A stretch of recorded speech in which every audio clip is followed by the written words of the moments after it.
చూస్తే సంక్రాంతి సెలవులు కావడంతో పట్టణం నుండి పల్లెబాట పట్టారు హైదరాబాద్ ప్రజలు. ప్రభుత్వం నిన్నటి నుండి ఈ నెల 17 వరకు సెలవులు ప్రకటించడంతో తెలంగాణతో పాటు ఆంధ్రప్రదేశ్ కు బయలుదేరి వెళ్తున్నారు.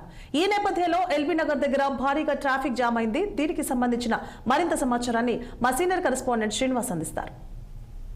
అంటే హైదరాబాద్ నగరం ఖాళీ అవుతుంది. ఈ నేపథ్యంలో కూడా ఇప్పుడు సంక్రాంతి సెలవులు కావడంతో కూడా నిన్నటి నుండి సెలవులు కావడంతో కూడా హైదరాబాద్ వీడి పల్లెబాట పట్టారు నగరవాసులు. ఈ క్రమంలో కూడా ఇటు ప్రస్తుతం మనం ఎల్బీ నగర్ దగ్గర ఉన్నాం. ఎల్బీ నగర్ దగ్గర చూడవచ్చు, మొత్తం ఏదైతే బస్సుల కోసం కూడా పోటీ పడుతున్న పరిస్థితి ఉంది. బస్సులు ఎక్కడానికి కూడా ఉదయం నుండి కూడా పడిగాపులు కాస్తున్నారు. అదేవిధంగా ఆర్టీసీ బస్సులు కావచ్చు, ఇటు ప్రైవేట్ బస్సులు కావచ్చు, ఎన్ని అంటే వాహనాలు కూడా ఉన్నా కూడా సరిపోవట్లేదు. అదేవిధంగా ఇటు వాహనదారు అంటే వెళ్ళడానికి కూడా ఇబ్బంది పడుతున్న పరిస్థితి కనిపిస్తుంది. ఈ నేపథ్యంలో కూడా మహిళలు, అదేవిధంగా వృద్ధులు, ఇటు చిన్నపిల్లలతో తేడా లేకుండా కూడా బస్ కోసం వెయిట్ చేస్తున్న పరిస్థితి కనిపిస్తుంది.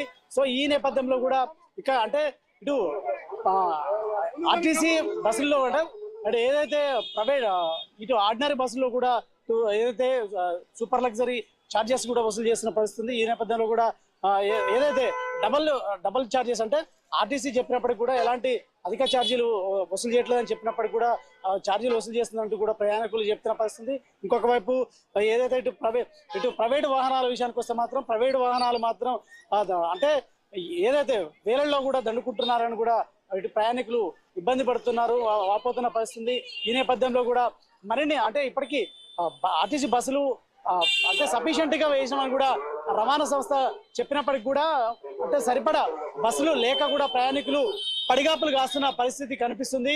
సో ఈ నేపథ్యంలో కూడా ఇటు ఏదైతే ఇప్పటికైనా అంటే బస్సెస్ని సఫిషియెంట్ బస్సుని వేసి మాకు రవాణాకి ఇబ్బంది లేకుండా కూడా చూడాలని కూడా ప్రయాణికులు కోరుకుంటున్నారు. ఇటు ఎల్బీ నగర్ నుండి విజయవాడ వైపు అంటే ఆంధ్రప్రదేశ్కి ఇక్కడ నుండి బస్సులు వెళ్తుంటాయి. ఈ నేపథ్యంలో కూడా ఇటు సూర్యాపేట కావచ్చు, కోదాడ కావచ్చు, విజయవాడ కావచ్చు, ఏదైతే ఇటు ఆంధ్రప్రదేశ్కి సంబంధించి రాజమండ్రి కావచ్చు, కాకినాడ కావచ్చు, విశాఖపట్నం, గుంటూరు అంటే ఆంధ్రప్రదేశ్ మొత్తానికి ఇక్కడ నుండి వెళ్తున్న నేపథ్యంలో కూడా భారీగా ట్రాఫిక్ అంతరాయం ఏర్పడుతుంది. అదేవిధంగా ఏదైతే ఇక్కడ నుండి ట్రాఫిక్ ఏదైతే మనం ప్రస్తుతం ఎల్బీ నగర్ చౌరస్తాలో ఉన్నాం, ఇక్కడ నుండి ఔటర్ రింగ్ రోడ్ అంటే పెద్దంబర్పేట చెక్ పోస్ట్ దగ్గర ఔటర్ రింగ్ రోడ్ వరకు కూడా ట్రాఫిక్ ఈ విధంగానే ఫుల్ రద్దీగా ఉన్న నేపథ్యంలో కూడా ట్రాఫిక్ అంతరాయం ఏర్పడుతుంది. అదేవిధంగా కిలోమీటర్ల మీద ట్రాఫిక్ జామ్ కావడంతో కూడా ఏదైతే వాహనదారులు కూడా ఇబ్బంది పడుతున్న పరిస్థితి కనిపిస్తుంది. ఈ క్రమంలో కూడా బస్సులలో కూడా ఇటు అంటే ఇంతకుముందు జనరల్ నార్మల్ డేస్ కంటే ఈ సంక్రాంతి వేళల్లో కూడా అధిక ఛార్జీలు వసూలు చేస్తున్నంత కూడా ప్రయాణికులు గగ్గోలు పెడుతున్న పరిస్థితి కనిపిస్తుంది. ఇది ఏదైతే ఆర్టీసీ చెప్పినప్పటికీ కూడా ఆర్టీసీ కావచ్చు అంటే సూపర్ లగ్జరీ ఛార్జెస్ ఏదైతే పల్లె వెలుగు బస్సులకు కూడా బస్సులు వేసి కూడా వాటికి సూపర్ లగ్జరీ ఛార్జెస్ వేస్తున్నారు. అదేవిధంగా అధిక ఛార్జీలు వసూలు చేస్తున్నారని కూడా ప్రయాణికులు వాపోతున్నారు. మరొక వైపు ప్రైవేట్ ట్రావెల్స్ బస్సులు అయితే మాత్రం ఇబ్బడి ముప్పడిగా వసూలు చేస్తున్న పరిస్థితి.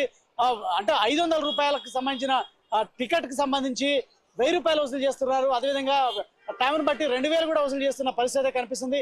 ఇది రవాణా శాఖ కూడా ఇలా ఏదైతే చర్యలు తీసుకున్నప్పటికీ కూడా వాటిని కట్టడి చేయడంలో కూడా ఇబ్బంది అంటే కట్టడి చేయడంలో కూడా విఫలమవుతున్న పరిస్థితి. ఒకవైపు రవాణా శాఖ కావచ్చు, ఒకవైపు ట్రాన్స్పోర్ట్ డిపార్ట్మెంట్ కావచ్చు, మరొకవైపు పోలీసులు ఎప్పటికప్పుడు చర్యలు చేపడుతున్నప్పటికీ కూడా ఏదైతే ఈ వసూళ్ళని అధిక వసూళ్ళని మాత్రం కంట్రోల్ చేయలేని పరిస్థితి కనిపిస్తుంది. మొత్తంగా ఏదైతే ఈ వారం రోజులు సెలవులు కావడంతో మాత్రం నగరవాసులు పట్టణాన్ని వీడి పల్లెకైతే ప్రయాణానికి వెళ్తున్న పరిస్థితి కనిపిస్తుంది. కెమెరామెన్ శ్యామ్తో శ్రీనివాస్, 6 టీవీ, హైదరాబాద్.